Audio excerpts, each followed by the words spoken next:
A money machine! There it is! Hey, is that the same people? Rich banker men from Germany flying under the banner of the Red Shield. They finance both sides of the war. We must hurry! That's him, the Red Shield courier! Shoot him! No, I'm not shooting anyone. Damn it, Pie! What? He beat everyone back with the news of the war and told England that Napoleon won. The Red Shield bankers in London pretended that England was doomed and started selling their English stocks. The English went into a selling frenzy to get rid of worthless English money. But the English won, right? Of course they won, but it was a trick by Red Shield. They waited until the stocks plummeted to pennies and then bought England back for nearly nothing. What? They did that? How? When the English leaders found out, they had no choice but to give themselves over to the Red Shield. Their money was gone, and they were slaves to the Red Shield war debt. Since that time, the English have been paying their national taxes directly to the Red Shield private bankers. The people have no idea. But the bankers bragged about what they did to us, laughing at us all the way to the bank. Why, it's the best business I've ever done. If I can control a nation's wealth, I care not who makes its laws. Oh, is this what Jefferson wanted to show me? No, Pyle. Look. They're in America, too? The Red Shield banks are here, Pyle. Seeking a way to conquer our American dream. The dream you have, Pyle. The dream of free men.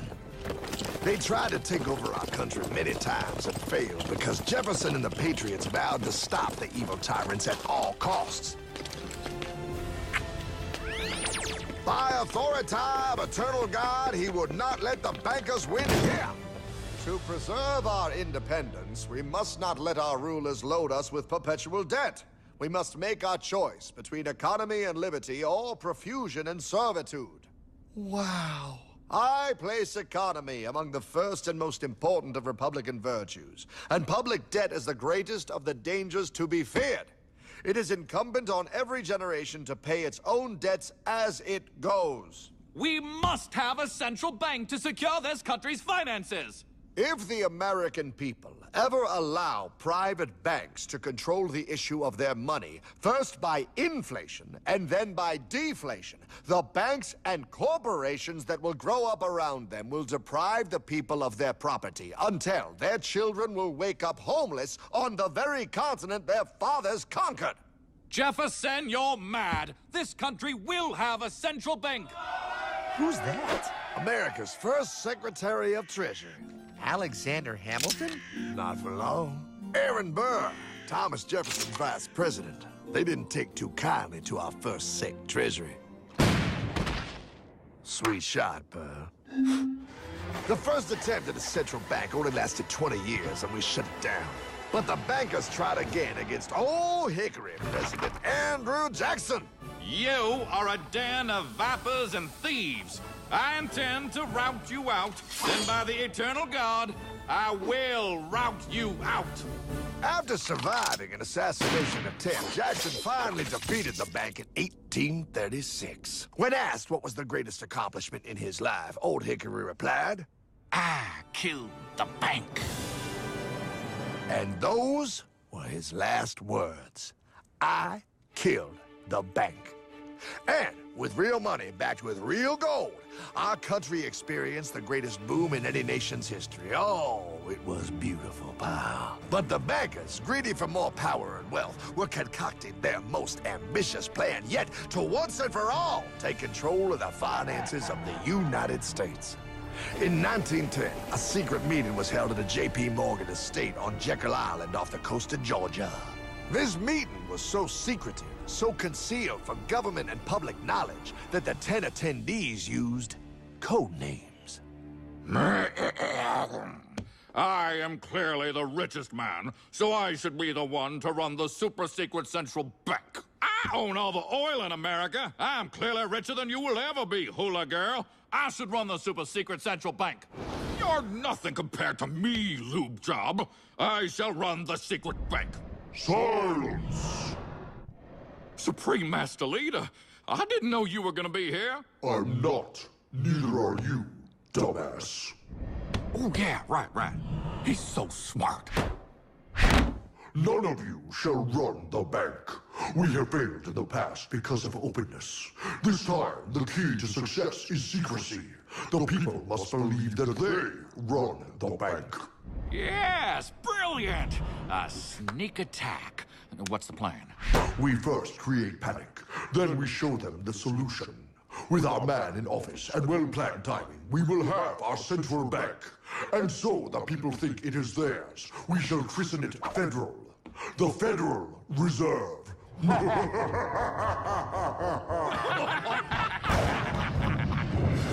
They struck on December 23rd, 1913.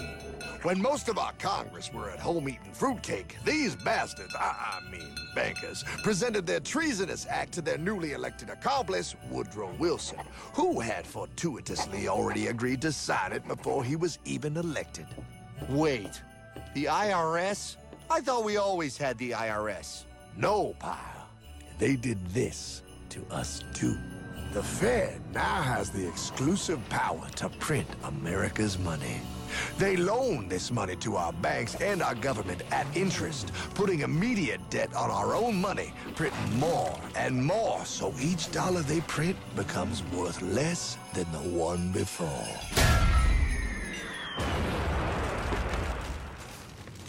Merry Christmas. What in the hell is that?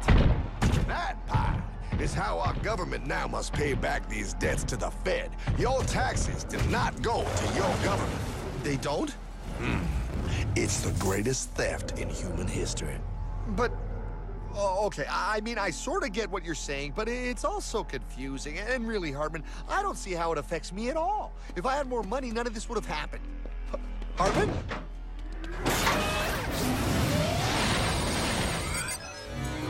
1955? Wow, what are we doing here? Oh, a little bit of shopping. Here, hold this.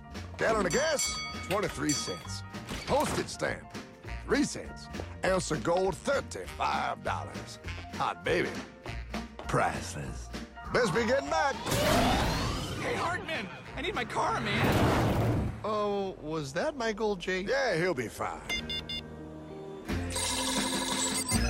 Now, pal, would you agree that you have the same exact things you had in 1955? Yeah, 1 stamp, 1 gallon of gas, 1 ounce of gold, and 1 home. Wow, we just made a lot of money. Run. Hey! Gotta pay your taxes. Bet it's nice to have made all that money. Wait, that isn't fair. Now I actually have less money. I can't even go buy the things I just sold. The IRS and the Fed's inflation work together, pal. They aren't just taxing gain, they are taxing their inflation. You are no richer than you were in 1955. Now, does that sound fair or American to you? Yeah, but I mean, who doesn't hate taxes? I hate the IRS anyway. Pal, the higher they make the inflation, the more your money they take. It's thievery. You're not paying taxes on any more. You are paying taxes on the same, and now you have less. They take our property away right in front of our eyes, just like Thomas Jefferson said they would. What's that? Oh, they found us! Quick, my sword! What sword? We don't need your banking machine! I'll condemn you to die, damn it! Die! Pile! The Yankee bogey on my 9! Take him at his knees!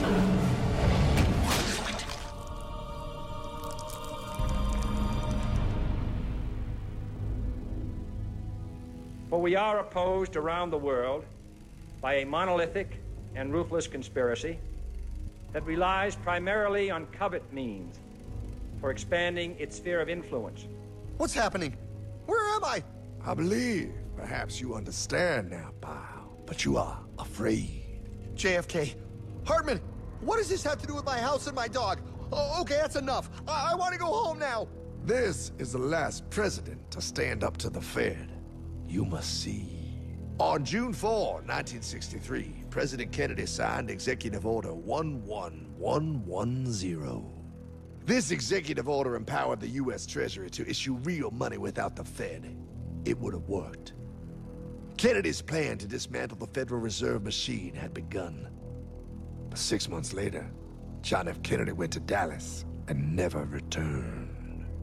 No way. No way they could do that. The new president, Lyndon Johnson, threw out Kennedy's order.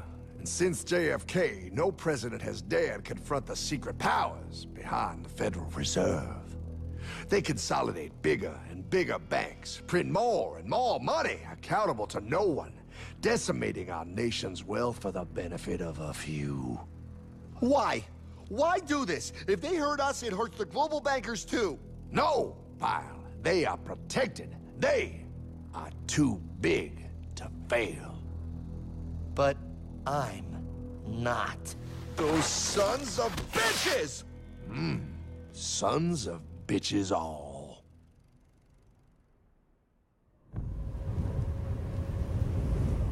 The day was cold. The wind sharp and strong. But we were determined. The bankers and their parasites had us vastly outnumbered, but their hubris made them weak. Not like us. Not like this band of immortals we have assembled. We have come to take back our... Hardman? Is that... My dog. Oh, Then the inevitable. The Money Kings could ignore us no longer. They sent an emissary, a cog in their machine of greed to bring about our submission. Hank Paulson.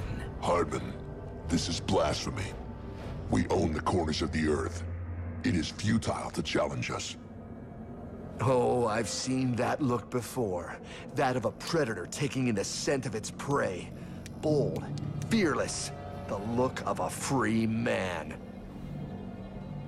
You have come far, Hardman. Farther than most. Be smart now. Join us. We will bring you money, power, everything you want. You can be one of us, if you will kneel.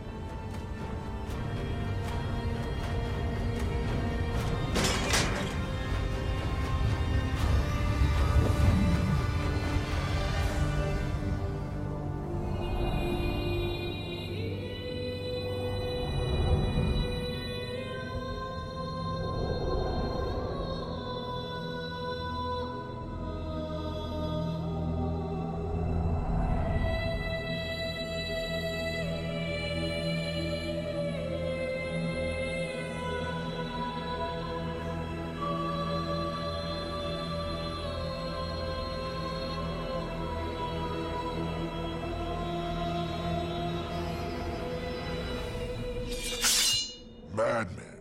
You're a madman. We're offering you everything. What do you think this is?